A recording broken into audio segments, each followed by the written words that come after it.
வணக்கம் அக்கா. எல்லாரும் எப்பவும் நல்லா இருக்கணும். நம்ம இப்போ எங்கே போயிட்டுருக்கோம் அப்படின்னா, ஒரு முக்கியமான இடத்துக்கு. நிறைய பேர் கேட்டிருந்தீங்க இல்லையா, பிறந்த வீட்டு சாமி கும்பிடலாமா, பிறந்த வீட்டு தெய்வத்தை வணங்கினா அருள் கிடைக்குமா, கும்பிடக்கூடாதுன்னு சொல்கிறாங்களே அப்படின்லாம் கேட்டிருந்தீங்க. நான் அதுக்கு ஒரு விளக்கு பதிவு கூட கொடுத்துருந்தேன். இன்றைக்கி நம்ம பார்க்க போகிற ஒரு தெய்வத்தை பற்றின ஒரு விஷயந்தான். வாழ்ந்த தெய்வம், வாழும் தெய்வம், அவங்கள பற்றின ஒரு சிறப்பான பதிவு தான் உங்களுக்கு எடுத்து கொடுக்க போகிறேன். நம்ம போய் அந்த திருத்தலத்தை பார்த்துட்டு மற்றபடி அதனுடைய விலங்குகளை உங்களுக்கு கூடுறேன். சரியா? தாயே உச்சாண்டம்மா, தொட்டது தொடங்கி கெட்டது விலகி எல்லாரும் நல்லா இருக்கணும் தாயே. மட்டும் செய்துட்டா புரிந்து கொள்ள மாட்டா. பாப்பாப்பட்டி கிளைன்னு சொல்றாங்க, அங்க இருக்கிற குலதெய்வம். அந்த சாமி பத்தி வரிகள் வரும். பாப்பாப்பட்டி கிளவி பட்டி திறந்து பாடுறா, கீழடிக்கும் மேல பேசுறான்னு. அப்புறம் என்னங்க அது ஹிஸ்டரின்னு கேட்டா, அது 2000 வருஷம் ஹிஸ்டரி சொல்றாங்க. இன்னைக்கு வரைக்கும் அந்த தண்டட்டியும் புடவையும் வச்சு கும்பிட்டு இருக்காங்கன்னு.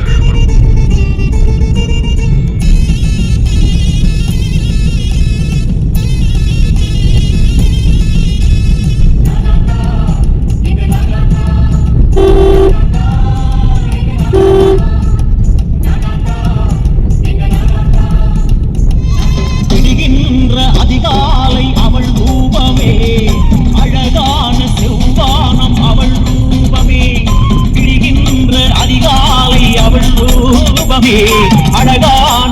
நம்ம போகிற இந்த ஆலயம் லட்சக்கணக்கான குடும்பங்களுக்கு அருள் கொடுக்கக்கூடிய ஒரு தெய்வம். பிறந்த வீட்டுக்கும் புகுந்த வீட்டுக்கும் இருக்கக்கூடிய அத்தனை பேருக்குமே குலதெய்வமாக இருந்து அருளாசி புரிய ஒரு தெய்வம்னா இந்த திருத்தலம்தான்.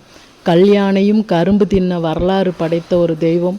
ஆங்கிலேயர்களே அசந்து போன ஒரு தெய்வம்னா இந்த தெய்வம்தான். வாங்க அவங்கள பற்றின தெளிவான விளக்கங்களை, அந்த கோவிலில் பழமையான ஒரு பூசாரி இருக்கார், அவர்கிட்ட கேட்டு நானும் உங்களுக்கு விளக்கங்களை கொடுக்குறேன்.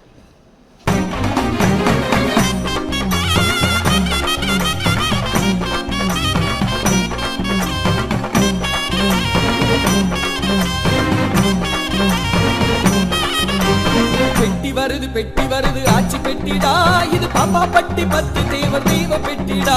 பெட்டி வருது ஆட்சி பெட்டிடா, இது பாப்பாப்பட்டி பத்து தெய்வ பெட்டிடா. கொதிப்பான காரி இவ கோபக்கார அத்தா.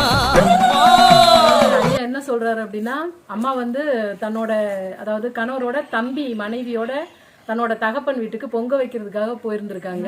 தம்பி மனைவி இல்லை பொங்க வைக்கையில் தன்னோட அப்பா கிட்ட சொல்லியிருக்காங்க அம்மா, அதாவது ஆச்சி பாட்டி அவங்க சொல்லியிருக்காங்க, பொங்கலை அங்கே அரிசி எடுக்காதப்பா, எடுத்தா என்னை ஏசுவாங்க அப்படின்னு சொல்லியிருக்காங்க.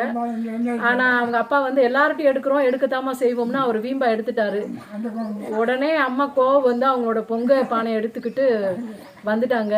அவங்க நெட்டுக்கு இந்த ஒரு பாப்பாப்பட்டி முழுக்க பார்த்தீங்கன்னா, அவங்க எங்கெல்லாம் இழப்பாரி அந்த பொங்கப்பானையோட வந்தாங்களோ அந்த இடம் ஃபுல்லாக இப்பயும் வழிபாடு இருக்கு. பிறந்த வீட்டுக்கும் புகுந்த வீட்டுக்கும் சரிசமமா அருளை கொடுக்குற ஒரு பெண் தெய்வம் இந்த உலகத்திலேயே ஒரு தெய்வம் இருக்குன்னா அது நம்ம ஆட்சி கிழவி மட்டும்தான். எல்லாரும் ஆட்சி கிழவின்னு தான் சொல்லுவாங்க. ஆட்சி அம்மா மட்டும்தான் 2 குடும்பத்தையும் சரிநிகர அருளை அள்ளி கொடுத்துட்டு இருக்காங்க. ஒரு பெரிய இது என்ன சொல்லுவாங்க, சில இடங்கள்ல குலதெய்வம் அப்படின்னா பங்காளியை மட்டும் போய் கும்பிடுவாங்க இல்லையா, ஆனா இது அப்படி கிடையாது.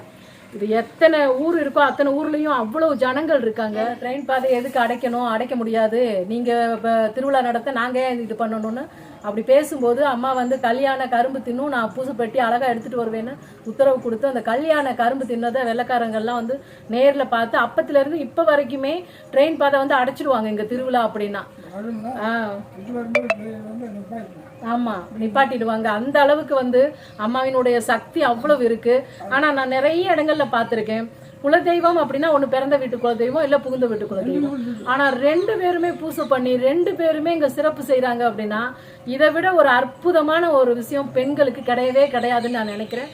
இனிமேலாவது பிறந்த சாமியை கும்பிடலாமா புகுந்த சாமியை கும்பிடலாமான்னு நினைக்கவே தேவையில்லை. சரிநிகர் சமானம், எல்லா தெய்வங்களையும் கண்டிப்பா வழிபாடு பண்ணலாம்.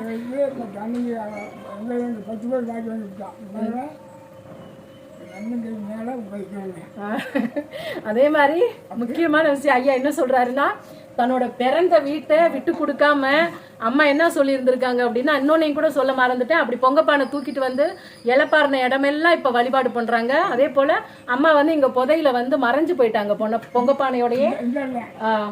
இந்த இடம் தான் அம்மா வந்து இந்த பாருங்க, அதே மாதிரிதான் ஜாக்கெட் இல்லாம பின்னாடி வச்சு சேலை கட்டி கெண்டைக்கால், அதாவது அது என்ன சலங்கை சொல்லுவாங்க, சலங்கை காலில் அந்த மாதிரி போட்டு பொங்கப்பானையோட வந்து இந்த புதர்ல வந்து மறைஞ்சு போயிட்டாங்க. ஆமா, இவ்வளவு தூரம் வந்திருப்பாங்க பாருங்க.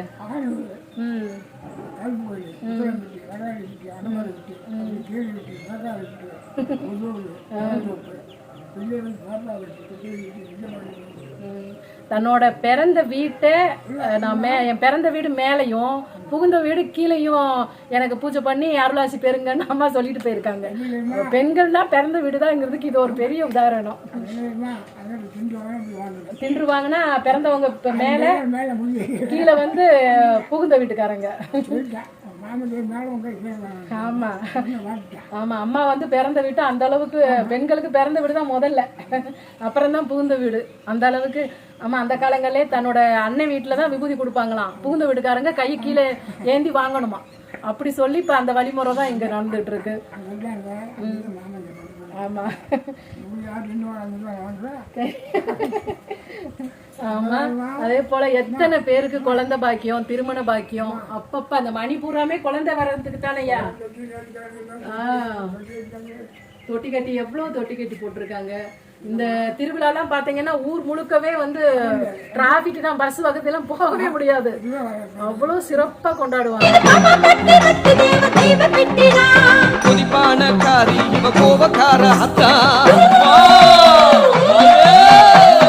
மட்டும் செய்திட்டா பொறுத்து கொள்ள மாட்டா, கொதிப்பானக்காரி இவ கோபக்கார அத்தா, குற்றம் மட்டும் செய்திட்டா பொறுத்து கொள்ள மாட்டா. புதுமையான பெட்டி, பூஜைக்குள்ள பெட்டி, போற்றி புகழும் பெட்டி, இது வெற்றி நடை பெட்டி. பெட்டி வருது ஆட்சி பெட்டிடா, இது பாப்பா பட்டி பட்டு தேவ தெய்வ பெட்டிடா. தாயே ஒச்சாண்டம்மா, தொட்டது தொடங்கி கெட்டது விலகி எல்லாரும் நல்லா இருக்கணும் தாயே. மட்டும் செய்திட்டா பொறுத்து கொள்ள மாட்டா, கொதிப்பான காரி கோபக்கார அத்தா.